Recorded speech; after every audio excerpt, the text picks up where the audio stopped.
Yes, kali ini gue akan ngebahas secara lengkap ya untuk film yang baru aja gue tonton di Netflix. Baru aja semalam, filmnya baru rilis tanggal 15 Juli ya, A Classic Horror Story. Ini film menurut gue memiliki ide cerita nih yang sangat unik, kayak potongan-potongan film atau referensi-referensi film horor yang terkenal ini ada di film ini. Contohnya Cabin in the Woods, terus Texas Chainsaw, film Saw, Midsummer, terus ada juga referensi yang dikatakan oleh salah satu pemerannya adalah ini adalah bagian dari Freddy Krueger, Jason sama Leatherhead. Lu harus tonton film ini, menurut gue 1 jam 35 menit ini kita diberikan tuh kayak tontonan yang sangat menarik dengan plot twist ending yang juga sangat mengagetkan ya menurut gue ya. Sangat tuh bikin kita tuh gak nyangka penyebabnya adalah hal ini gitu loh. Jadi ini ceritanya ya. Jadi ini adalah horor Italia yang dibintangi oleh Matilda Lutz. Matilda Lutz ini adalah aktris kelahiran Italia yang kalau gua udah tahu nih film ini tahun 2017. Film dia tuh cukup bikin gua tuh juga memuji dia sebagai aktris tuh yang memainkan peran yang sangat baik ya di film The Revenge atau Revenge ya, balas dendam. Nah, lu bisa lihat ya film itu kalau lu belum tahu dia, lu harus nonton film itu karena actingnya dia nih, apalagi di film juga A Classic Horror Story. Ini actingnya dia luar biasa banget. Terus penghayatan dia, terus gimana dia ketakutannya, gimana dia tuh tertekan secara psikologis. Jadi ini gue ngambil sudut pandang dari dia ya. Jadi ini ceritanya berkisah tuh ada 5 orang kayak lagi mau camping ke kayak pegunungan di daerah Italia atau hutan di daerah Italia dengan maksud tuh kayak menenangkan pikiran. Dan 5 orang ini tidak saling mengenal tapi mereka kayak ikut bus pariwisata gitu loh. Bus pariwisata yang dipimpin oleh orang lokal Italia. Ada seorang pasangan, terus ada dokter, terus ada dia juga dan sama supirnya ini. Tiba-tiba di jalan tuh kayak mengalami tuh kecelakaan. Lu bisa lihat ya di awal ya kayak ada kepala rusa. Nah, teror itu dimulai dari sini nih. Mereka tuh kayak gak sadar, terus tahu-tahu tuh diarahkan oleh sang supir untuk kayak berjalan-berjalan mencari sebuah kayak rumah atau bantuan. Dan akhirnya mereka tuh kayak menemukan sebuah rumah yang terdiri tuh atau terbuat dari kayu semua. Dan nah di sini nih terornya itu dimulai satu persatu ketika mereka ada di loteng atau di lantai 2. Temennya tuh tahu-tahu malam-malam tuh di lantai 1 ya tanpa mereka ketahui kayak dibunuh secara sadis. Nah ini kalau gue lihat ya pembunuhan ini kayak ngingetin gue sama film Saw sama Texas Chainsaw di sini. Jadi mereka tuh hanya bisa tuh kayak ngeliatin dari atas dari lubang pintu atau lubang lantai. Temennya tuh kayak dibunuh dan kayak dilakukan tuh ritual secara sekte setan atau apapun gitu oleh terdiri tuh dari sekitar 30 orangan ya. Mereka tuh dibunuh di kalau gue bilang ya kayak matanya tuh kayak dicongkel kayak gitu. Wah ini sih film sadis ya, sadis. Jadi akhirnya tuh mereka tuh nggak bisa buat apa-apa karena tuh orang-orang di bawah tuh banyak banget dan mereka tuh bertopeng terus membawa senjata tajam. Dan besokannya tuh mereka menemukan kayak anak kecil di dalam sebuah jemari kayak gitu. Dan sepertinya nih anak ini memiliki kunci atau kayak misalkan tuh salah satu anak yang ditawan juga. Dan mereka ketika mereka keluar dari rumah tersebut mereka juga lihat tuh di bawah itu kok rumah-rumah ataupun mobil-mobil kayak orang tuh yang mau berwisata ke sana tuh kayak jadi korban gitu loh.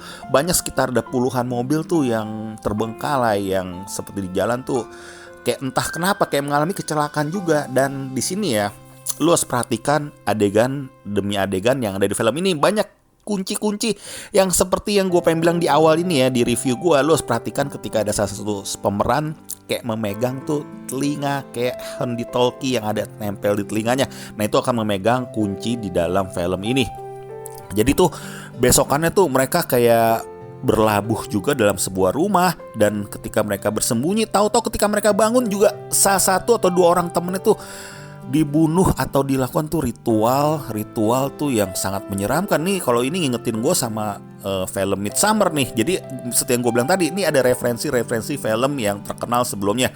Dan di sini nih ketika mereka sudah dilakukan upacara dan ada anak kecil di tengah tuh kayak ibarat tuh kayak jadi apa ya, kalau di Indonesia bilangnya kayak pesugihan kali ya, atau mungkin kayak dikorbankan untuk sebuah hal atau di sebuah ritual sekte jahat tuh yang harus mengorbankan nyawa orang seperti itu. Dan ini si Maltidalan di sini yang sebagai tokoh sentral, yang mungkin sebagai tokoh jagoan atau protagonis yang harus menyelamatkan diri dia juga, dan dia tuh nggak bisa buat apa-apa karena temennya tuh udah di depan mata dia dibunuh secara sadis ya. Nah di sini nih di menit ini gue akan coba jelasin penjelasan ending dan juga sedikit spoiler mungkin ya. Spoiler, kalau lu belum nonton film ini lu boleh stop sampai di sini, tapi kalau lu udah nonton lu boleh lanjutin pendengaran gue atau penjelasan gue tentang penjelasan ending A Classic Horror Story.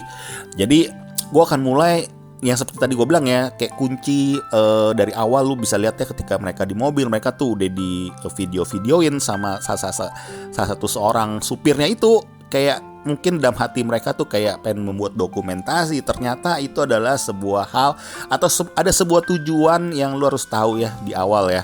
Terus ketika dia juga memasang kayak pendengar suara di telinganya, lu lihat di adegan film tersebut kan ternyata kelepas, dan si Matilda ini ngelihat bahwa ini dia kayak diperintah atau ini adalah sebuah konspirasi ya. Jadi orang-orang yang dalam tersebut, kalau lu udah nonton ya, mereka tuh kayak memiliki kan kayak ada 3 king atau 3 raja yang kayak disembah gitu. Terus ada juga seorang mam yang dipanggil yang kayak dia kasih makan ke kayak 50 orang yang lagi makan itu, yang orang-orang aneh tersebut. Terus ada lagu juga, ada orang yang menyanyikan sebuah lagu. Itu lu jangan terkecoh. Sebenarnya mereka adalah orang-orang biasa yang dibuat untuk sebuah apa ya, kayak dibilang nih kayak pesanan. Kalau lu perhatikan di dialog ya ada dibilang ini pesanan orang maunya tuh kayak asli. Dan di ending lu lihat ya, nih orang Itali nih rata-rata nggak suka film horor tuh yang biasa-biasa aja, malah tuh pada dislike gitu loh. Jadi ini adalah sebuah konspirasi, sebuah ide gila dari itu yang si supirnya itu tuh sama adik yang cewek itu, yang seolah-olah tuh mereka kayak mau nyelamatin mereka, kayak jebakan untuk mereka. Dan jebakan-jebakan tuh sama orang tua itu, si mamnya itu yang ngebuat film kayak pesanan orang-orang psycho, orang-orang di Itali yang menginginkan tuh film horor dalam bentuk real kejadian orang dibunuh nyata-nyata. Nah seperti itu. Nah itu menurut gue ide cerita atau ending plot twistnya nih menurut gue sih sesuatu hal yang baru yang kita nggak sangka. Dan di sana dikasih alasan ya, karena orang-orang Itali itu nggak suka, kayak kurang menghargai tuh film-film horor negerinya sendiri. Jadi mau nggak mau tuh para pemikir gila atau orang-orang psycho di sana ngebuat film tuh yang benar-benar jadi dari kejadian nyata dikamerain seperti itu. Untuk si Matilda Lance ini sebagai, dia di sana perannya itu sebagai Elisa ya, seseorang yang kesana tuh kayak lagi frustasi pengen menggugurkan kandungannya. Jadi terbuka semua seperti itu sih. Untungnya tuh dia mengetahui mengetahui alasannya kenapa waktu yang dia ditancap pakunya itu, dia ngedengerin tuh si supirnya itu tuh, si Fabrizio itu ngomong tentang hal-hal yang dia nggak suka atau hal-hal tuh yang dia motif-motif mereka tuh untuk membuat sebuah film tersebut. Jadi tuh sekte-sekte itu adalah karena adegan sebuah film, lu lihat kan di dalam ketika dia makan tuh ada kamera. Nah itu maksudnya adalah mereka membuat sebuah film pesanan dari orang-orang gila di Itali yang menginginkan film horor dengan kejadian-kejadian sadis yang nyata. Gila ya, ide cerita ini bagus banget menurut gue ya. Ini termasuk orisinil di balik semua adegannya itu adalah adegan-adegan film Hollywood memang. Dan di sana di satu dialog yang ketika si ceweknya si Matilda atau si Elisa itu ditawan, si Fabrizio tuh bilang ini dia tuh terobsesi jadi sutradara, dan Letterheads, terus si Jason sama si Freddy Krueger itu adalah satu referensinya. Mereka ingin membuat film seperti itu kan. Si Matilda bilang jelek film lo seperti itu, tapi nggak mau tahu pokoknya ini pesanan orang. Dan ketika Matilda tahu, wah itu akhirnya dia bantai semua orang-orang yang di sana. Dan itu mereka kalau lu perhatikan ya di ending juga ya, akhirnya tuh si Matilda atau si Elisa akhirnya bisa keluar dari lingkup sekte itu. Dan itu mereka pinter ya membuat sebuah adegan, bilang adegan militer terlarang. Jadi orang-orang dari luar tuh nggak bisa masuk sana. Ketika dia makan ya, ketika dia bisa keluar dari wilayah tersebut, dia tuh langsung kaget dan orang-orang ngeliatin dia tuh seperti apa. Dan dia tuh kayak entah apa yang di pikiran dia tuh langsung nyebur ke dalam laut untuk kayak mungkin Gila ya, ternyata kejadian ini bisa seperti itu. Jadi seperti itu sih endingnya si filmnya sih. Ini film yang menurut gue harusnya sih apresiasi orang pecinta horor atau pecinta film yang menantikan film horor yang bergenre suspense yang kita nggak tahu endingnya seperti apa. Ini harusnya bisa memuji film ini. Ini si Matilda Lance actingnya keren banget, dan gue seneng banget kemarin ketika gue story tentang film ini, dia balas DM, dia mengucapkan terima kasih, dan dia juga repost story gue.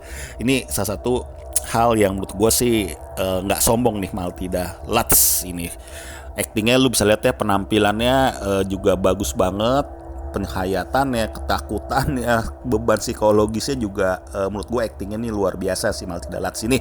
Gue akan berikan skor untuk film ini 8 dari 10 karena menurut gue sinematografinya, musik latarnya nih keren banget, nuansa malamnya, nuansa pengambilan teknik kamera dari jauh itu kayak menyorot dari atas terus ke bawah, terus ketika orang-orang itu lagi melakukan sekte, ini keren banget menurut gue. Walaupun produksi dari Itali, tapi menurut gue ini nggak bisa kita pandang sebelah mata. Dan di endingnya lu bisa lihat ya, sekali lagi end creditnya lu lihat ya, di sana ada kayak sindiran buat orang Itali bahwa mereka tuh kayak nggak suka tuh film-film horor dari Itali dan dianggap itu kayak biasa atau mediocre aja. Makanya nih ada orang yang kepikiran gila untuk bikin film yang bener-bener itu real seperti itu. Wow, keren. Gue memuji atau gue appreciate film ini. Sutradaranya juga gue appreciate nih, sutradaranya juga dari Italia ya.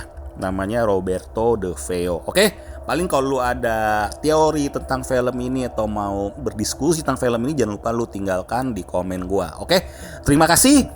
Hasta la vista.